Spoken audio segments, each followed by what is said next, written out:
Welcome everybody back to Prince's Friend, exploring music through Prince.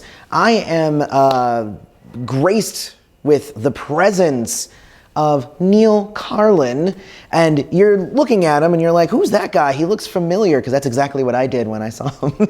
Graced. I've never graced it. You were honoring me here. But if you remember the Rolling Stones interviews, pretty much all of the Rolling Stone interviews that Prince did in his early years were with you, correct? Well, the big one was kind of 85, and it was big. And this isn't me going, I'm very big. It was big Prince. No, it was definitely big in 85. He was not talking. He hadn't talked for, I think, 3 years. And it was sort of the only, I guess, interview, a big one he gave in the 80s. And then I did one in 87 and 90. And then I worked on some projects with him for like 5 years. And then I stopped writing about rock and roll, went on to other things, and ended up moving back to Minneapolis. I'm from Minneapolis originally. Yeah. Graduated high school, just went away, lived in New York. He had no idea that I was from Minneapolis. He had agreed to let Wendy and Lisa speak for him. He hadn't talked for 3 years, and he would pose for the cover. That was the deal. And so I was a freelancer. I was working for Newsweek as like a political writer, and I'd been doing some different things for Rolling Stone, and I got assigned this piece. So it's like, oh, well, that's cool. So like I interviewed them, and I didn't say, oh, hey, can you ask Prince? You know? I mean, I'm like, geez, 25. This is 1985, you know, and suddenly I'm in the Denver airport, flying from Los Angeles to Minneapolis to visit my folks. You know, and I'm like, and I'd switched my reservation at the last second, and it was one of those things where like, you realize no one knows where I am in the universe, you know what I mean? And suddenly I get paged, you know, and I'd never been paged in an airport before, you know, and it's like, okay, who died? Because no one knows where I am, you know? And it was Rolling Stone saying, he's decided to talk, get to Minneapolis right away, and I was like, on my way there anyway to stay to my folks, so I was like, pull up to my parents' house, and there's like a stretch limo waiting out there, and my mother says, I hung up on the Prince. She called him the Prince, you know. This is a long time ago. The Prince, I love it. And he thought it was hysterical, you know, anyone else. And then we just, but he didn't know us from Minneapolis. Yeah. And then we're driving around, and he said, now North Minneapolis is different from South Minneapolis. And I went like, yeah, I know, my grandparents lived right there, and we spent every weekend, and I'm a year younger than he was, and in the book they're going to do like a map of all the weird intersections. Oh wow! You know, we had of. It's not like I'm any all-knowing. You know, I hate reporters who conflate their importance with the importance of the people they interview. Right. So I never, not once, did I say, you know, my friend Prince. You know, it seemed presumptuous. My friendships aren't sort of like, they're not about someone calls you once a week. Yeah. For 3 months, and then you don't hear from them for a year. Right. You know, so it seemed, you know, I used to always tease him a lot of times, especially after 2000. I'd get phone calls like in the middle of the night, and actually that was always in my like third piece, my last piece. I started off like as an inside joke with like the phone rings at 4:58 a.m. You know, hi, it's Prince. Hi, it's Prince. You know, exactly. Can I wake you up, you know, just sort of like, and it's like but I said like, I'm not really your friend. I'm just probably the only person who's up like in the middle of the night like you are in Minneapolis, you know. And it wasn't until afterwards that you sort of see he did have friends, but he couldn't, you know, he was a hurt human being, you know, and part of his genius came from that, you know. Well, but I mean, and it's sad. That's sad. No, it's definitely sad. It's definitely sad. And I don't mean to be a bummer or a no, because I think he showed you can have sort of like not necessarily a happy life in the tradition. You know, I think what killed him was losing a mirror and not being able to dance. Yeah, I think those two. That's what. Yeah. He lost. I mean, I know that sounds ridiculous. No, that makes perfect sense. I mean, but like, so you weren't technically his friend or anything, but at the same time. But we'd go out. I lived right by Belmont. I mean, well. And we're pointing out the window, just so everybody knows, the window behind there. That way. I mean, the first one was just Minneapolis. The last one I did with him was on tour, in the nude tour. Then he hired me to do a time capsule. This is what he called it, to be buried in on the grounds at Paisley Park. I have the contract from them. I have, in my book will be the thing, and he said that it was to announce his changing his name. It was about 3 months before he originally did. But in it, he said, I know this sounds crazy, but I've been saying it, I've been telling friends since 1993. And I wrote again about it for the first time for 26 years after he died, a little essay. We agreed, we had this agreement, GQ printed and fact-checked it and everything, that if I was sure, it was about what we do about who went first, you know? And if I was sure he'd live to 97 and be performing like Muddy Waters at, 97. And if I went first, which I'm sure would happen, he would play for an hour at my high school, St. Louis Park High School, which is also where Bob. And I knew he'd play for 3 hours, and the kids wouldn't have to go back to class. And I was going to write one little article for the local paper, which I did, and a lot of people saw it. And suddenly everyone was like saying, Prince's confidant, like other people writing articles. And, oh, by the way, I'm jumping around subject. I did this other interview just for him. Yeah. And I think there's still a will, and I'm not like a kook, he said, a lot of people think that, yeah. I think this is his last joke. And he said in 93, you think about also Graffiti Bridge, the entire plot centers around a will, Yeah. And it's not like he didn't care about his legacy. Yeah. That's just sort of one of the more sensational little things. But I always kept my distance. And it was like, they used to say at Rolling Stone, the editor-publisher was Jan Wenner, they used to say, you knew you were about to get fired when he knew your name, And with Prince, if he called you his best friend on Tuesday, you sort of knew by next Wednesday he'd never speak to you again. It was just, so by sort of just keeping my distance, never wanting anything. Yeah. At the same time, though, you were the only person from Rolling Stones that Prince would talk to. Yeah. So did that give you like leverage with Rolling Stones? Like, no, was there ever a moment when like Rolling Stones was like, we don't know if we want Neal? It's like, but. No, that was the thing. He was so loyal in 1985. I was a freelancer, and when they said he talked, the music editor said, well, I will take this.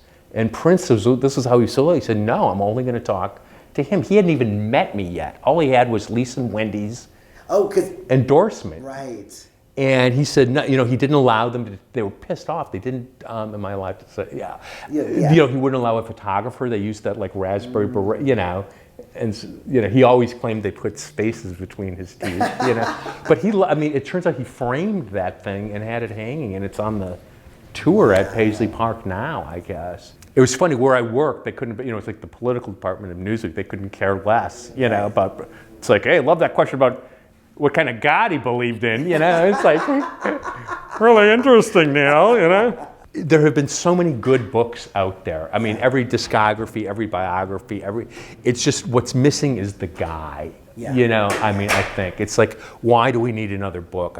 I'm not plugging myself, it's not coming out for another year. Just I think that there's things we need to know. All the great. I don't think we need any more rock criticism on Prince. It's all great stuff has been done. Every discography, every kind of, and then this happened, and then this happened, and then this happened, and everything has been covered except the guy himself. And he was so complicated, and we are all contradictions. And he was, he could be so loyal, like I described, but he could also turn his back, as he would say, I'd turn my back on someone and they'd be gone forever, He had a very terrible childhood, and I think that's underplayed, you know what I mean? Right. And in some ways I wonder, I still don't know, I'm supposed to, did that maybe make him, in that pressure cooker with the, not all geniuses reach that, you know what I mean? Did he need it so bad? I think that's... And it was from his father. His father's the bad guy. For me, it's almost like, the fact that like every major superhero has a dead parent. Yeah. That's kind of how I feel with Prince, right? It's like he needed that tragedy to become that idol, that icon, that hero. I use the analogy of the superhero. Of his origin story. Yeah, exactly. And I used the phone booth, which Paisley Park always kind of scared me. The first time he showed it to me was before it had been built. It was just an open field. But he showed me the phone booth where he got kicked out, and I put it together with the help of Andre Simone. He said he didn't have anywhere to go, and he sat there and cried for 2 hours. He said it was the last time he cried. And I would tell him, that's your origin story. That's where, like, when you got up after 2 hours, you didn't have a cent in your pocket, and you went out, and he became Prince. And he got the superpower, which was music. Yeah. Yeah. And being able to tell that story. Yeah. Yeah. So I used, like, the origin story of the comic, Wow. he walked. Okay, that was not pre-planned. That was just, that's just like minds. That's just, seriously. Ken Kesey, the writer, it's interesting. He was the guy who wrote One Flew Over the Cuckoo's Nest. He was a big 60s countercultural guy, and he was asked about, like, why don't a lot of these guys have sort of second acts, and he said the problem for superheroes is what to do between phone booths, and which was probably why he was always reinventing himself. Exactly, and thank God. The right phone booth. And and I think he did in the way, it's interesting how there's so little comparison done between him and Bob Dylan. I mean, that at age 2 he was making music with rocks, while a block and a half away Bob Dylan was getting kicked out of his University of Minnesota frat for playing the piano too loud later. He developed a little later than Prince, but the similarities. I was just at Sound 80, and Bob Dylan recorded Blood on the Tracks 2 years before Prince was there, and they crisscrossed a lot. In fact, why the whitest, most anti-Semitic, racist. No, but because I'm from here, and I remember when Uptown, all these critics writing about Uptown is full of yuppies. It's like, yeah, he's writing about the 1970s. He should have been here in the 70s. Oh my God. When I was working at the McDonald's, it was that song. I guess what I'm saying is anyone who says they have the answer is wrong. I mean, there's that line in Spike Lee. Ossie Davis says it. Those that know don't say, and those who say don't know. And it's not like that, but he really wanted to keep everything in compartments, and we all know people like that. And what's interesting is when you meet other people and you can tell, because you're kind of like, first I always go right away, man, I didn't know, what I mean? And it's like, whew, thank God, but it's also like you don't step to, I lived in the same apartment as Stacia Lang, who was his head design person for 3 years, and did some of his famous butt pants and all that. She lived in my apartment, and we hung out. We were friends, and we did not know what I mean. I knew she did something at Paisley Park, and she knew, and it's not even weird. And then I'm interviewing her for the book, and it's like Stacia. But it's like that. People who knew him really each had their individual relationships. So maybe at first I read Londell Macmillan saying, he never left a will because he never talked about death. He never tried to live forever. And it's like, what are you talking about? That's all he talked about. And then I realized maybe he didn't talk about it with Londell Macmillan. Right. Who am I to say?